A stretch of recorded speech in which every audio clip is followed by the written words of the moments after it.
3 English Mastiffs, 250 Kilogramm Hund. Ein Badezimmer, das Rebecca seit über 2 Jahren nicht mehr für sich allein hatte. Die meisten sagten, sie sei nicht ganz bei Trost. Aber was jeden einzelnen Abend passiert, wenn sie nach Hause kommt, das ist der Teil, vor dem sie niemand gewarnt hat. Rebecca hatte das alles nicht geplant.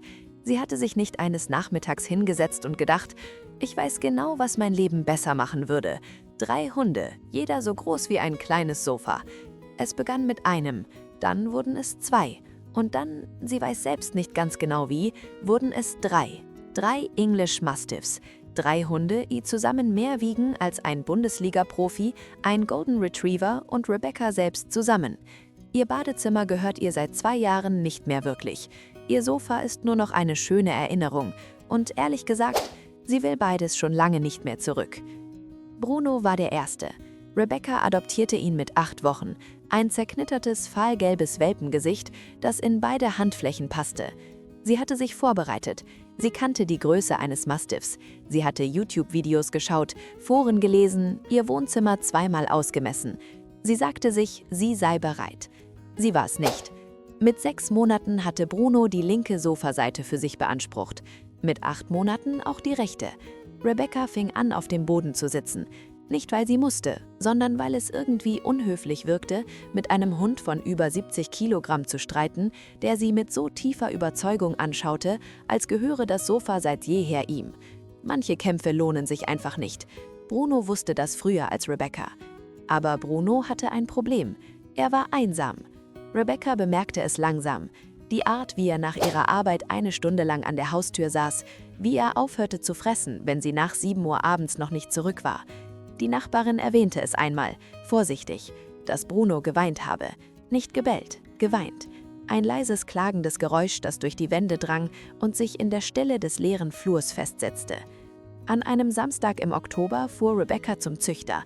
Nur zum Schauen, sagte sie sich. Sie kam mit Admiral nach Hause. Admiral war gestromt, dunkle Streifen auf braunem Fell, mit einem Gesicht so voller Falten, als hätte er sich jahrelang über irgendetwas Sorgen gemacht. Er war 6 Monate alt und bereits über 30 Kilo schwer. Bruno warf einen Blick auf ihn, ging langsam rüber und setzte sich auf ihn. Nicht aggressiv, einfach so. Als wollte er sagen, so läuft das hier.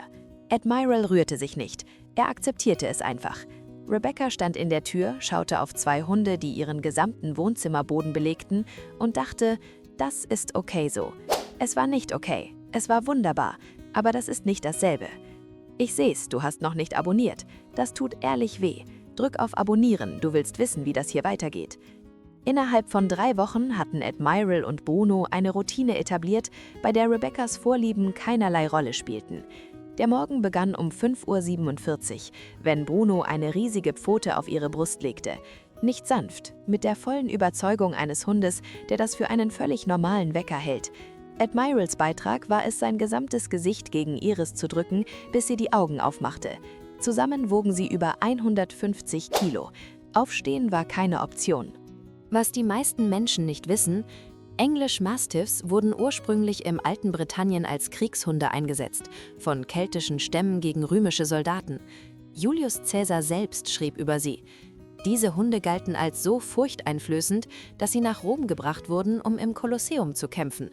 Und trotzdem, hier saß Admiral und winselte vor einer geschlossenen Badezimmertür, weil Rebecca seit 4 Minuten drin war.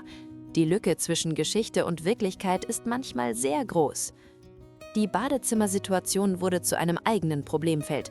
Rebecca duschte mittlerweile mit offener Tür. Nicht, weil sie das wollte, sondern weil die Alternative, 2 Hunde, die ihr gemeinsames Gewicht gegen den Türrahmen drückten und Geräusche machten, als würden sie auf einer einsamen Insel ausgesetzt, einfach schwerer auszuhalten war. Einmal hatte sie die Tür abgeschlossen.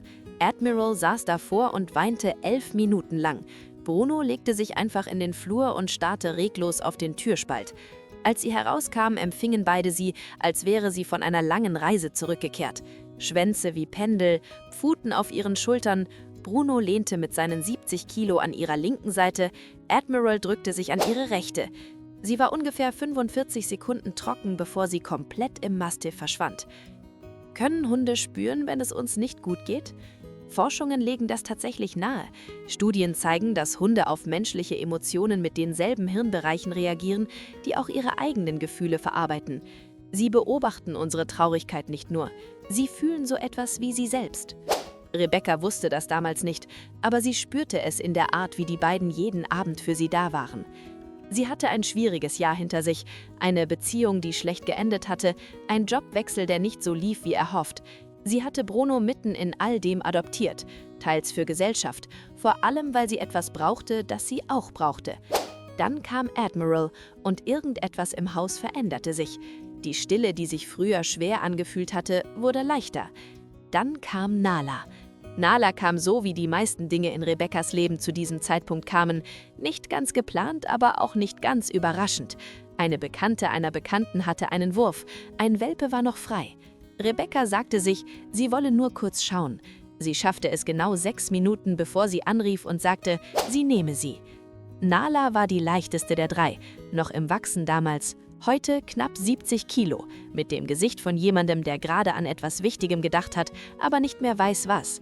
Sie zog ins Haus ein, als hätte sie immer dort gelebt, als wäre dieser Platz schon immer für sie reserviert gewesen. Bruno akzeptierte sie innerhalb der ersten Stunde, ohne großes Theater. Admiral erklärte ihr die Sofasituation noch am selben Tag, ruhig, bestimmt und mit der Gelassenheit eines Hundes, der weiß, dass er diese Diskussion längst gewonnen hat.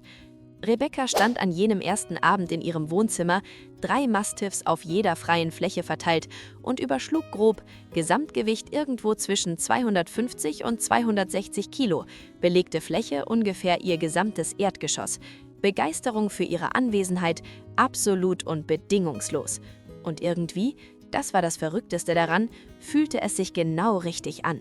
Sie bestellte noch in dieser Nacht eine längere Duschvorhangstange, nicht weil es half, sondern weil es sich richtig anfühlte. Heute beginnt Rebeccas Morgen um 5:47 Uhr, ohne Ausnahme. Ihr Sofa gehört dem, der zuerst drauf ist. Das ist sie nie. Ihre Badezimmertür ist seit über einem Jahr nicht mehr richtig geschlossen worden. Sie kauft Hundefutter in Mengen, bei denen Supermarktkassierer zweimal hinschauen. Sie hat 3 Hunde, die sie zusammen deutlich überwiegen, die ihr von Zimmer zu Zimmer folgen, die ihre riesigen Gesichter an ihres drücken, wenn sie auf dem Boden sitzt, was oft kommt, denn der Boden ist so ziemlich der einzige Platz, den die 3 ihr übrig gelassen haben. Hat ein Tier jemals euren Raum komplett übernommen und irgendwann habt ihr gemerkt, dass ihr ihn gar nicht mehr zurück wollt? Schreibt's mir in die Kommentare. Rebecca hatte das alles nicht geplant, aber wenn Bruno am Ende eines langen Tages seinen Kopf auf ihren Schoß legt, Admiral sich quer über ihre Füße legt und Nala ihre warme, faltige Stirn an Rebeccas Schulter drückt, 250 Kilo Hund um eine einzige Person auf einem Wohnzimmerboden, dann denkt Rebecca, dass die besten Dinge im Leben oft die sind, die man nie kommen sah. Hunde reparieren nicht alles, aber sie erscheinen jeden einzelnen Tag, als würden sie es zumindest versuchen. Und manchmal reicht genau das vollkommen aus.